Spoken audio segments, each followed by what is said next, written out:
Okay, so the concept of shameless cloning was introduced to all of us by Mohnish Pabrai. I even explained it in a video on how he copied Mr. Buffett's partnership structure and often rides on the high conviction ideas of others to make money for himself and for his clients. Now, there's a very old muhavra, a proverb in Hindi that says, "Nakal karne ke liye bhi akal chahiye," which crudely translates to even cheating requires intelligence. I know it sounds a lot better in Hindi, but the point is, even with all this information around us and with hundreds of investing experts giving us dozens of ideas every month, what we still don't have is a system of putting it together, a system that's understandable, something that's replicable, and definitely something that's profitable. Now, for all his generosity in sharing ideas, Mr. Pabrai has never shared with us a method for cloning, and that's where this video comes in, wherein I've tried to put together a system, a framework for identifying investable ideas of others and packaging it together as our very own shamelessly cloned portfolio.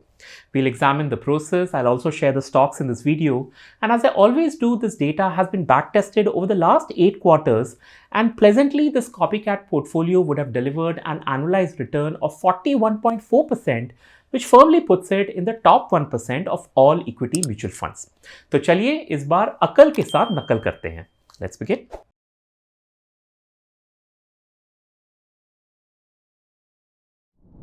In today's day and age, and with so much information available, whom to trust and which source to prioritize is a question in itself. We have thousands of so-called investors across news channels, YouTube, Twitter, LinkedIn, WhatsApp, Instagram, Telegram, Ram. I mean, it's a circus out there with maybe 20% of these investors telling the truth, 30% of them doling lies, and the remaining 50% merely stating a very fluid opinion.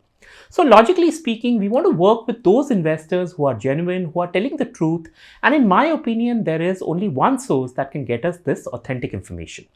You see, in the year 2016, the Securities and Exchange Board of India, the SEBI, came up with this rule that all publicly listed companies would have to compulsorily disclose the names of those shareholders who held more than 1% in that company.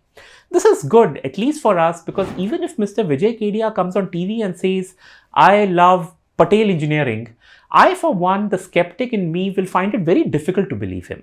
This connects with what I have said time and again, that is, trust but verify. And as a part of my verification, I would have accessed the BSE India website. I'll then go to Patel Engineering Limited, click on the shareholding pattern, then click the link that shows the shareholding pattern of public shareholders. I scroll down a bit, and only when I see Kedia Securities Private Limited, the skeptic in me will be satisfied, and I know that Mr. Kedia was not bluffing on TV and that he truly invested in the stock to the tune of 1.3 crore equity shares, which as per today's price comes to 89 crore rupees. My point is, the SEBI mandated 1% plus shareholding pattern not only acts as a verifiable anchor, but is also a very strong indicator of investing intent. Consequently, for our cloning study, I'll be using this very information that I've extracted absolutely free of cost on trendline.com. In fact, the platform features 80 superstar shareholder portfolios, but because we don't need so many, I picked 10 marquee investors who have a sizable corpus, and they also hold a decent count of stocks where, as of December 2023, their respective shareholding is upwards of 1%. I'm sure you would have recognized many of them from this list, and just as an aggregate and FYI, their total holding from just 1% plus stocks comes to over 77,000 crores, and this money is spread across 370 odd stocks. Which means our first objective is to prune down this list to something more manageable, let's say somewhere around 50 stocks, and although there are dozens of variables and parameters that can be tried, I chose to go with those stocks where these 10 marquee investors had their highest conviction in. How do we measure conviction? Well, I didn't go with the amount of corpus, but instead I defined conviction on the basis of the percentage of shareholding that the investor held on a per company basis. For example, this table here shows the holdings of Rakesh Jhunjhunwala and Associates. Now, if I had defined conviction per the corpus amount, then the top 3 stocks would have been Titan with some 17,000 crores in value, followed by Tata Motors at about 5,000 crores, and thirdly Star Health, which is also about 5,000 crores. However, because I'm seeking the highest percentage of shareholding, so instead of Titan, Tata Motors and Star Health, for this study, my top picks will instead be Aptech Limited, where Mr. Jhunjhunwala holds a little over 43% in equity shareholding, Concord Biotech, where he has 24%, Star Health with 17%, Metro Brands with 9.6%, which was over 14% a few quarters back, and NCC Limited, where Mr. Jhunjhunwala has a 13% shareholding. As I said earlier, I could have used any other variables, so things like the size of the corpus, the age of the investment, momentum, percentage of change, etc. But I settled for this percentage shareholding approach as I felt it was very authentic, it was not very complicated, and was an adequate parameter to test out my thesis. And while we are on the subject of uncomplicating matters and testing things out, tell me, when was the last time you checked on your term insurance cover? The reason I ask this is because 75-80% of the people I talk to are still underinsured in spite of having 50 lakhs or even a crore of term cover. As many of you know, I've spent more than 10 years in the insurance industry, and underinsurance is something I've seen time and again with people in their 30s. So typically someone who's been working for 5 years plus, earns a decent salary, is married, has a home loan to pay off, and has just recently started building his or her investment corpus.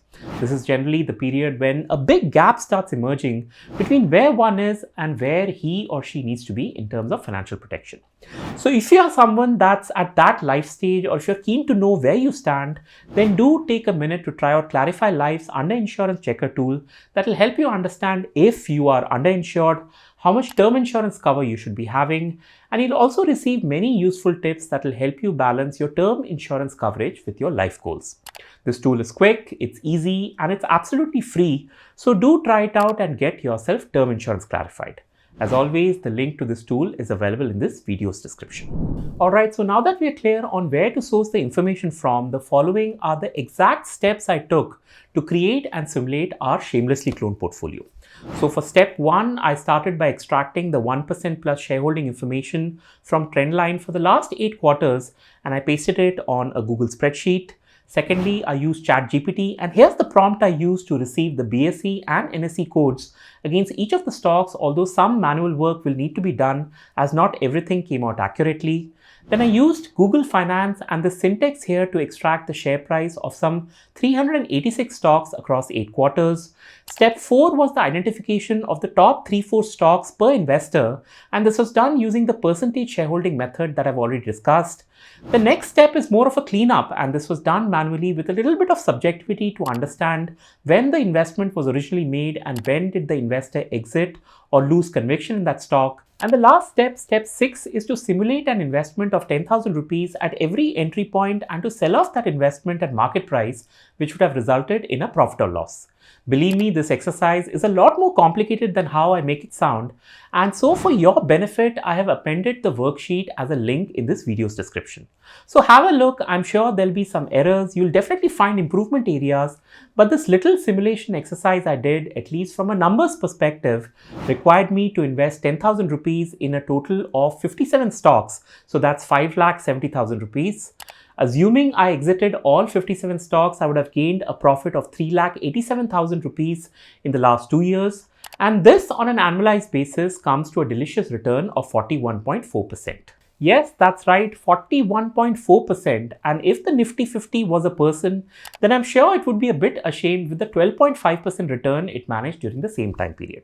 However, in all fairness, the Nifty 50 is not the right comparison benchmark because most of the stocks in our Shameless portfolio were small caps and even micro caps, but pleasantly, even the best performing actively managed small cap fund in recent times, the Quant Small Cap Fund, came up short with a return of just 29.9%. Okay, so shamelessly cloning a portfolio is definitely less work. As in, you don't have to research, track the markets, read annual reports, and as we have found out through this simulation, a shameless portfolio does give some fabulous results.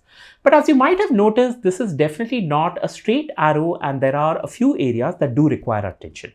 The first is the process itself, and I've taken a lot of assumptions like the percentage shareholding method. I've been picky about which investors to go with, etc. So have an understanding of that. Secondly, I've used multiple tools like Google Finance and ChatGPT, and there might be some niggling errors like the company's name might have changed or a different stock code might have been assigned, etc. So manual intervention will be needed when you do this on your own. Then this shareholding information I've used practically comes to us at a delay of 2 to 3 weeks from when the quarter ends to when it was disclosed to the exchange. But since we are broadly testing the scenario, I've ignored this delay, but you can account for it if you want to. 0.4, and of the 57 stocks that came up on my filtered list, a large number of them, more than 80% of these companies, were small caps and micro caps. So if you aren't comfortable with smaller companies and the volatility that they present, then please think twice before trying out this strategy.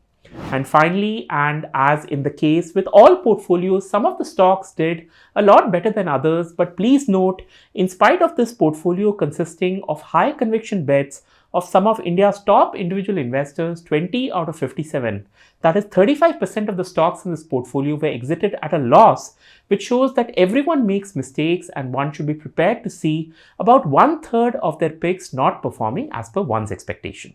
So these are some points I'd like you to be attentive of, and if you're typing away in the comment section asking me if there's a mutual fund or a small case that is built around the shameless portfolio strategy, then I can tell you now that I did not find any instrument around it.